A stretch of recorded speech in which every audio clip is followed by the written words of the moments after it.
Hoy vengo a hablaros del caso de Heaven's Gate, o la Puerta del Cielo, si lo traducimos al español. Este caso trata de una famosa secta que empezó a operar a principios de los 70 en Estados Unidos. Lo curioso de esta secta en especial es que se basan en planteamientos cristianos reinterpretados y mezclados con ovnis y extraterrestres. No obstante, esta secta tendría una gran difusión mediática a raíz de su brusco final en 1997, cuando Marshall Applewhite, uno de los fundadores de la secta, junto con otros 38 fieles seguidores, decidieron acabar con sus vidas. Así que si queréis enteraros de este caso, quedaos a ver este vídeo. Pero antes de empezar, si os gusta este tipo de contenido de casos de crímenes reales, os invito a que os suscribáis aquí abajito, ya que le deis a la campanita en la opción de todas para que YouTube siempre os notifique cuando subo vídeo. Ahora sí, vamos con el vídeo. Heaven's Gate fue una secta fundada por Marshall Applewhite y Bonnie Nettles. Applewhite nació el 17 de mayo de 1931 en Spur,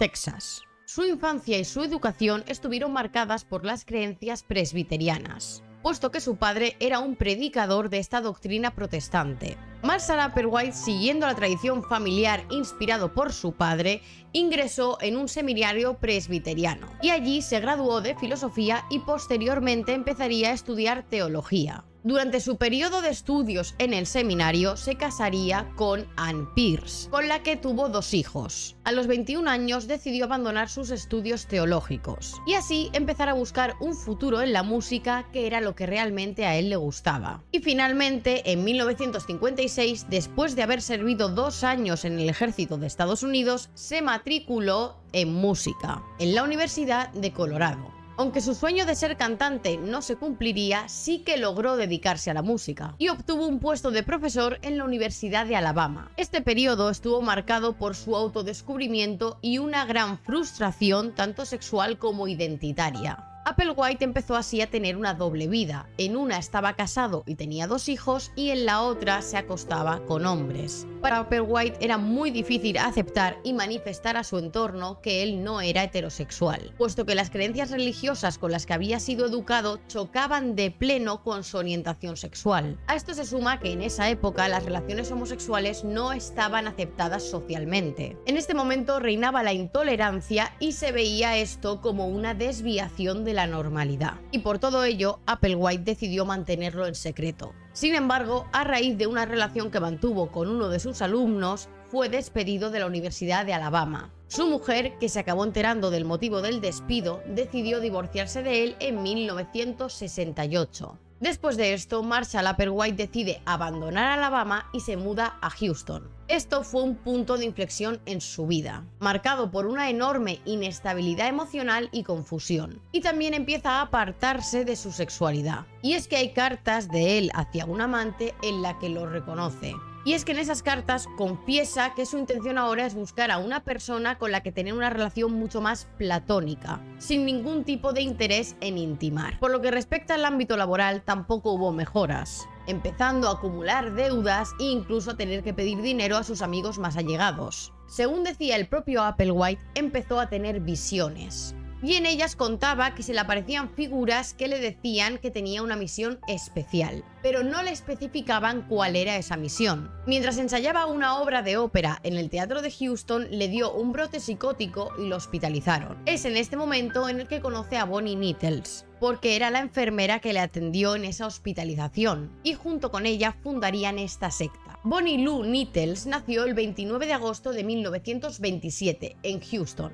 Su educación también estuvo marcada por creencias religiosas, en su caso bautistas, que es otra rama del protestantismo. En 1949 se casó con Joseph Segal Nettles, del cual adoptó su apellido, y con el que tuvo 4 hijos. A partir de 1970, Bonnie empezó a interesarse mucho por el movimiento New Age o Nueva Era, que era una manifestación espiritual y cultural alternativa que proliferó en la década de los 60 y 70. Ella se sentía cada vez más atraída por la astrología, el esoterismo y además tenía un interés especial en los ovnis. Y es que usualmente participaba en sesiones espiritistas en las que se intentaba contactar con los extraterrestres. Y además también solía acudir a adivinos para que le dijeran que le preparaba el destino, el futuro. Por lo visto, uno de esos adivinos le dijo que un hombre alto y de pelo claro entraría en su vida. Y poco después conoció a Marshall Applewhite.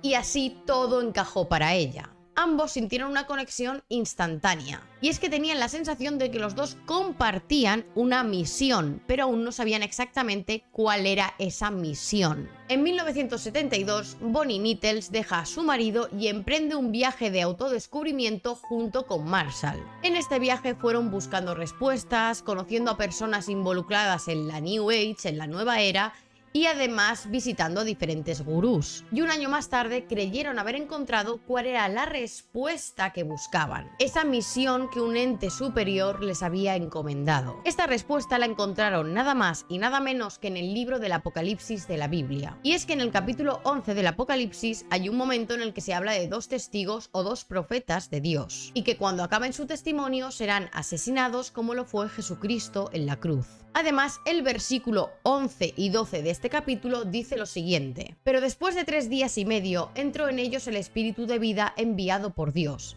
y se levantaron sobre sus pies, y cayó gran temor sobre los que los vieron. Y oyeron una gran voz del cielo que les decía: subid acá. Y subieron al cielo en una nube, y los enemigos los vieron. Esto serviría de base para la creación de su culto. En primer lugar, creen que ellos dos son esos nuevos profetas, los testigos de Dios de los que se habla en ese capítulo. Y en segundo lugar, creen que lo de subir al cielo en una nube se trata de una confusión, ya que cuando se escribió la Biblia no podían saber si se trataba de una nube o en verdad se trataba de un ovni. Ellos estaban convencidos de que una nave espacial llevaría físicamente a los dos profetas y a todos sus seguidores a lo que ellos llamaban el siguiente nivel. Empezaron entonces a viajar de nuevo, esta vez conociendo la misión que se les había encomendado, y comenzaron a realizar reuniones y conferencias para conseguir seguidores. Bonnie Nettles fue la ideóloga de estas creencias y era quien iba defendiendo y desarrollando los entresijos de este nuevo culto, y Marshall Applewhite era el carismático orador, por lo que él se dedicaba sobre todo a ejercer de portavoz en las charlas y conferencias. Pasaron por muchos pueblos y ciudades, colocaban carteles anunciando las charlas e intentaban conseguir más adeptos. A esta tarea de difusión de información y captación la denominaban la demostración, y a los nuevos seguidores los llamaban tripulantes. Ambos se llegaron a cambiar los nombres en varias ocasiones. Applewhite se pasó a llamar Bo y luego Do, y Nettles se cambió el nombre por Bip y más tarde T, aunque también solían referirse a ellos como The Two, o sea, los dos, en referencia al capítulo 11 del Apocalipsis, que ahí se hablaba de dos profetas.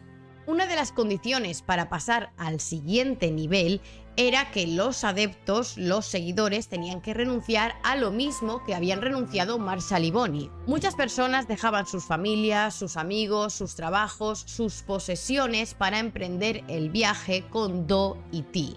Al principio destacaron por tener muy poca organización. Iban de pueblo en pueblo como nómadas viajando conjuntamente. Y las personas que empezaban a seguirles se sentían atraídas por la idea de que un ovni les abdujera. Cuando Do y Ti hacían sus charlas, no indicaban exactamente el tiempo en que tardaría en llegar esa nave extraterrestre, pero lo contaban de tal forma que, aunque no decían la fecha en la que iba a venir la nave, parecía que quien no les siguiese en ese momento, de inmediato se perdería la oportunidad de pasar al siguiente nivel. Entre 1975 y 1976 llegaron a reclutar a más de 200 personas. Esta etapa se ha denominado como la crisálida, haciendo referencia al proceso de metamorfosis, porque entendían que los seguidores estaban de camino a convertirse en una mariposa y así ser finalmente libres. Su relación con los seguidores era de total libre elección. Hacían conferencias, daban su visión del mundo y respondían a las preguntas del público. Y los dos entendían que para tener seguidores fieles no podían usar técnicas coercitivas ni autoritarias. Aquellos que les siguiesen tenían que hacerlo por voluntad propia, porque verdaderamente creían en ellos y en su misión. Un factor bastante atractivo para estos nuevos fieles era la posibilidad de ascender al reino de los cielos, a ese paraíso, y además en forma física, sin tener que morir primero como en la mayoría de religiones. Porque la creencia que ellos tenían en ese momento, que luego cambia, ya veremos, pero en ese momento la creencia que ellos tenían, la que promulgaban, era que la nave extraterrestre iba a venir y los iba a abducir. Así, tal cual, con su cuerpo completo, con todo, sin tener que morir. Muchas personas comenzaron a seguirles y, como os he explicado antes, para seguirles tenías que abandonarlo todo. Familia, amigos, casa, absolutamente todo. Y mucha gente abandonó sus hogares para unirse a ellos. ¿Qué ocurre? Que estas desapariciones voluntarias de tantas personas empezaron a llamar la atención de los medios. Y empezaron a poner el foco en esta curiosa secta que decían que mezclaba el cristianismo con Star Trek. Y ahí llegaron las críticas feroces. Los denominaban la secta OVNI. Afirmaban que lavaban el cerebro de sus adeptos y los comparaban con la familia Manson.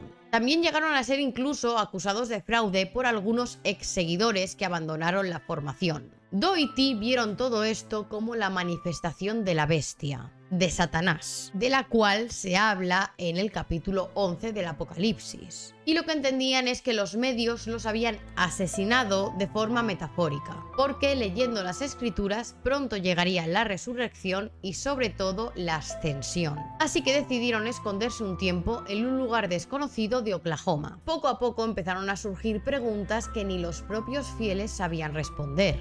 Y es por esto que su fe empezó a decaer. En el invierno de 1976 los ánimos estaban por los suelos. La vida nómada de acampar de aquí para allá, de pedir limosna y sobrevivir con lo mínimo ya no les convencía. Y perdieron más de la mitad de sus seguidores. Marshall y Bonnie, lejos de abandonar sus ideas y su misión, interpretaron esto de que algunos de sus seguidores se fueran como una poda necesaria para que los frutos, que eran sus seguidores, acabaran de madurar correctamente. Aun con esto, también se dieron cuenta que para tener éxito en su misión tenían que cambiar su estrategia radicalmente. Ya no llegaban nuevas personas interesadas por este culto, los medios también estaban perdiendo el interés y ya no eran noticia. Para ellos esto fue una clara señal de que el periodo de cosecha de captación había acabado. Es decir, que consideraron que ya tenían a los tripulantes elegidos y que los frutos ya estaban maduros. Y en este momento comienza el periodo de clase, un proceso en el que Ti y Do ejercían de profesores, educando y dirigiendo a sus estudiantes, a sus seguidores, hacia el siguiente nivel. Como es usual en este tipo de cultos, contaban con directrices que marcaban el comportamiento que tenían que tener los seguidores.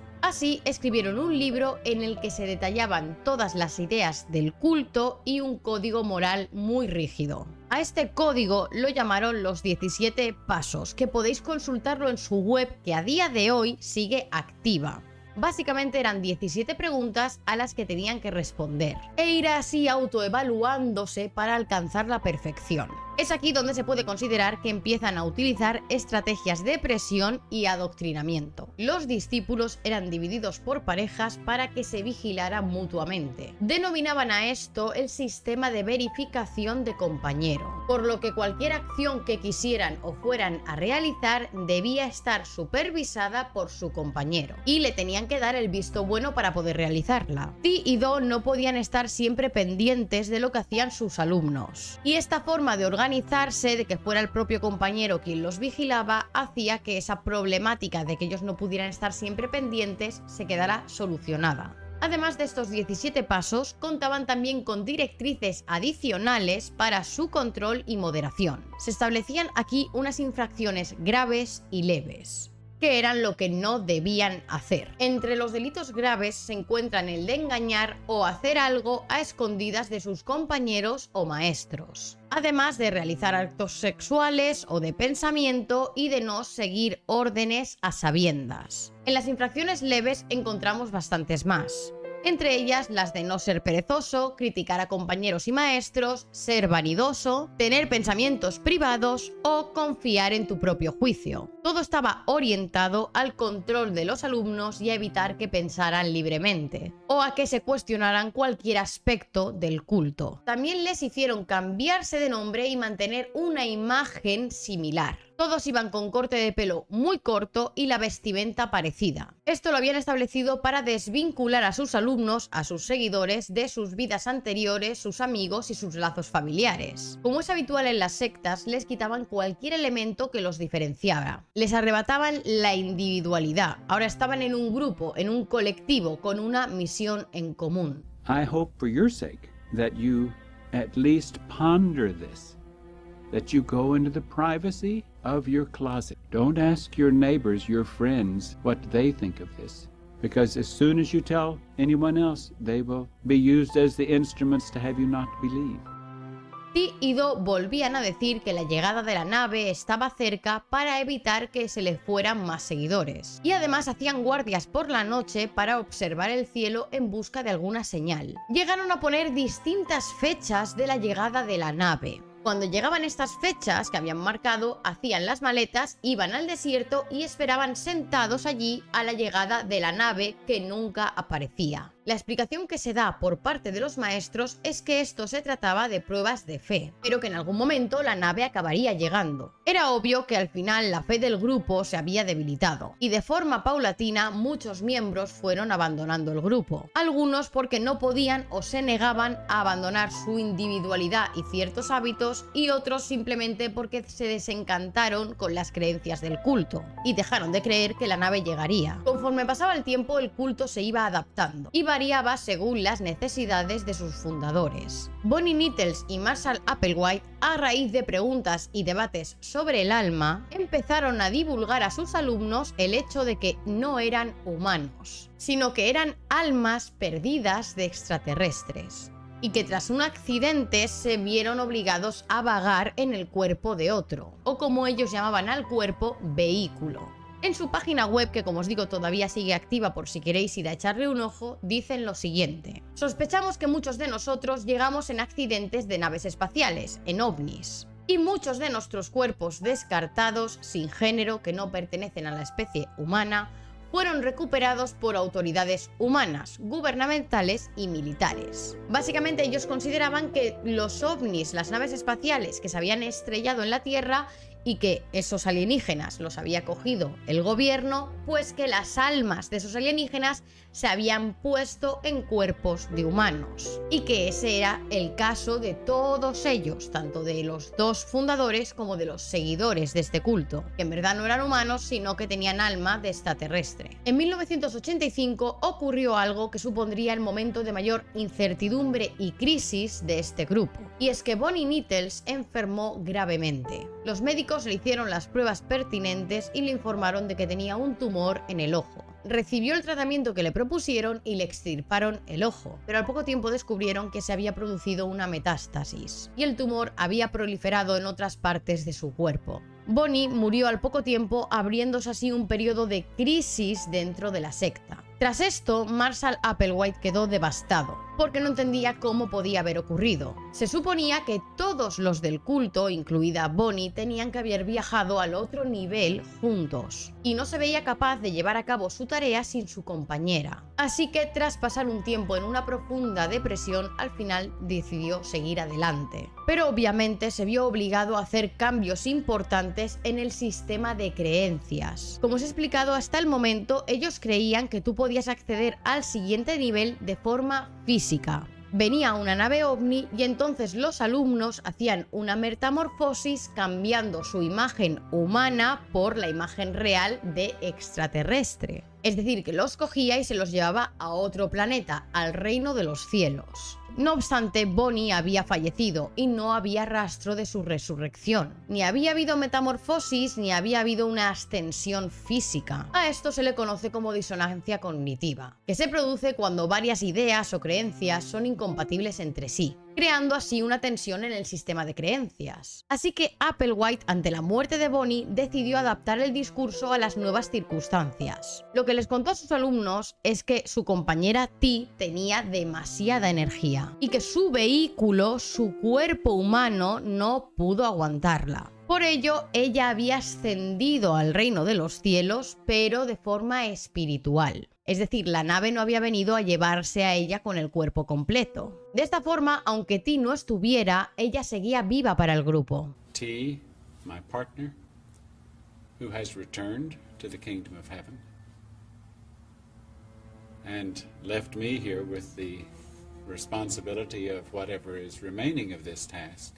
Y sus enseñanzas seguían siendo la guía espiritual máxima para ellos. En un momento dado, Applewhite compró anillos para sus seguidores y organizó una ceremonia, en la que se casaban sus seguidores con él de forma simbólica. Se piensa que esto se hizo para crear un lazo más fuerte con ellos y así evitar que siguieran marchándose. Tras superar esta gran crisis, las problemáticas internas no dejaron de existir. Aunque el sistema interno de autocontrol permanecía, también lo hacían antiguos instintos, como los sexuales. Y es que, como os he dicho antes, dentro de este culto no estaba permitido ningún tipo de relación de ese estilo. Y esto era una cuestión que tenían que resolver de una u otra forma. Es más, el mismo Applewhite se sintió atraído por un alumno que también era homosexual. Así que le dijo que se tenía que marchar de la secta porque era una tentación para su vehículo, es decir, para su cuerpo humano. Applewhite no sabía cómo hacer frente a estos instintos y al final lo descubrió a través de una propuesta de uno de los alumnos más adeptos. Y esto sería en 1987, que hizo una reunión con sus alumnos y puso sobre la mesa la posibilidad de hacer una castración y así debatir conjuntamente con sus alumnos esta opción. La idea era bastante simple y se trataba de extirparse los testículos para así evitar esos instintos. En ningún momento se obligó a ninguno de los alumnos a hacer esto. Ellos eran completamente libres de elegir si querían hacerlo o no. Aún así, algunos alumnos no vieron ni siquiera con buenos ojos el plantearse esta posibilidad y decidieron abandonar el grupo. A ver, quiero hacer una aclaración y es que veo necesario hacer un paréntesis para explicar cuando hablamos de libertad de elección en un tipo de culto, secta como este. Es decir, aunque tú seas libre de tomar la decisión, existe la presión de grupo. Y esta presión puede hacer que te autoobligues tú mismo a realizar algo que en otras circunstancias ni te replantearías hacer. Así que es muy difícil discernir exactamente si una decisión, actitud o comportamiento que se haga dentro de uno de estos grupos se hace de verdad de forma libre o la haces por presión de grupo. Así que tampoco sabría deciros si se puede considerar esto como una verdadera libertad de elección. En mi opinión, y en base a muchos estudios que analizan dinámicas de presión de grupo, la mayoría se verían obligados a hacer cosas que en verdad no querían hacer simplemente por el hecho de luego no ser mirados con malos ojos por sus compañeros. Volviendo al tema de la castración, esto no pasaría hasta 3 años después de habérselo planteado, en 1990. Varios querían tener el dudoso honor de ser los primeros en someterse a esa intervención, así que tuvieron que echarlo a suertes. Y justamente le tocó a ese alumno devoto que tuvo esta idea, llamado Roddy. Este chico sería el encargado de elegir quién sería el primero y se eligió a sí mismo. Para realizar la operación, evidentemente no podían hacerlo por vía legal. No estamos hablando de una vasectomía, estamos hablando de extirpar los genitales, de vaciar lo que hay ahí dentro. Así que no podían acudir a un hospital y decirle a un médico que le quitasen los testículos sin que tuvieran ningún problema médico ahí. Así que prepararon una habitación y herramientas esterilizadas en su propia casa. Y una de las seguidoras, que era enfermera, se encargaría de realizar la operación. La primera intervención no acabó mal, pero todo se complicó en el postoperatorio. Por lo visto, la zona se empezó a inflamar bastante y empezó a subir la fiebre. El grupo no sabía qué hacer exactamente ante esta situación y no querían llevarlo a un hospital por miedo a las consecuencias legales. Applewhite, el líder, se sentía culpable por lo que había ocurrido. Pensaba que había ido demasiado lejos con todo esto e incluso le pidió a sus alumnos que acudieran a comisaría a denunciarle a él, porque consideraba que ya esto del culto tenía que acabar. Pero sus alumnos se negaron a hacerlo. Por el contrario, le tranquilizaron y le animaron diciéndole incluso que esto en absoluto había sido culpa suya. Y al final no les quedó otra opción que llevar a Sordi al hospital para que no muriera. Encontraron después a médicos dispuestos a castrarles. Y 8 hombres del grupo llegaron a realizarse una castración física, incluso el propio Applewhite. quien nunca llegó a estar de acuerdo con sus impulsos ni a aceptar su homosexualidad. Para este momento el grupo se había reducido y quedaban menos de 25 adeptos. Así que decidieron volver a difundir su mensaje por distintos pueblos. También lo intentaron mediante su página web, donde podías encontrar toda la información sobre sus creencias. La mayor parte de la gente que se puso en contacto con ellos lo hacían para burlarse de ellos. Y se puede decir que este nuevo intento de llegar a más personas fue en absoluto un fracaso. También llegaron a gastarse $30.000 en poner un anuncio en el periódico USA Today. Allí se anunciaba que el fin de la Tierra estaba cerca y con ese anuncio sí que consiguieron captar a algunos de los fieles que se habían ido antes, y así que volvieran al grupo. Además, en 1992 grabarían un total de 12 vídeos, cada uno de 1 hora de duración para emitirlos en televisión. En estos vídeos aparecían Applewhite y algunos de sus alumnos tratando cuestiones sobre sus creencias y llenando algunos de los vacíos. Los titularon Beyond Human The Last Call, es decir, más allá de lo humano, la última llamada. De nuevo se trataba la muerte prematura de Ti, la otra fundadora. Y en esos vídeos se aclaraba también la nueva creencia, puesto que Ti ahora estaba en un nivel superior y Do, Applewhite, se consideraba un enviado de Dios, similar a Jesucristo. Applewhite estaba cada vez más preocupado por la posibilidad de morir como sucedió con Ti, porque cada vez él era más mayor. Y es que ella tenía 60 años y empezaba a tener problemas de salud, derivados evidentemente de la edad. Por lo que respecta al grupo, se tomaron el fracaso de captación de nuevos seguidores como una señal de que su misión en la Tierra había acabado. Es decir, que ya no captaban a más gente porque no había más gente que captar. Ellos eran los tripulantes de esa nave que iba a venir a recogerlos, ya estaban elegidos. En este momento, tanto Applewhite como su clase empezaron a plantearse la posibilidad de abandonar la Tierra igual que lo hizo Ti. Y desde 1994 tuvieron diferentes reuniones y debates para plantear diferentes posibilidades de cómo llegar a hacer esto, puesto que esperar hasta morir de forma natural no era una opción. Creían que tenían que hacerlo todos de forma conjunta. Por eso acabaron decantándose por el suicidio colectivo como mejor opción para graduarse y así pasar al siguiente nivel. Aunque ya habían decidido cuál era el destino del grupo, estuvieron esperando varios años al momento indicado. Al final vieron el paso cercano a la Tierra del cometa Hale-Bopp como una señal de que era el momento de partir. A esta idea se sumaba también que un presentador de la radio, Art Bell,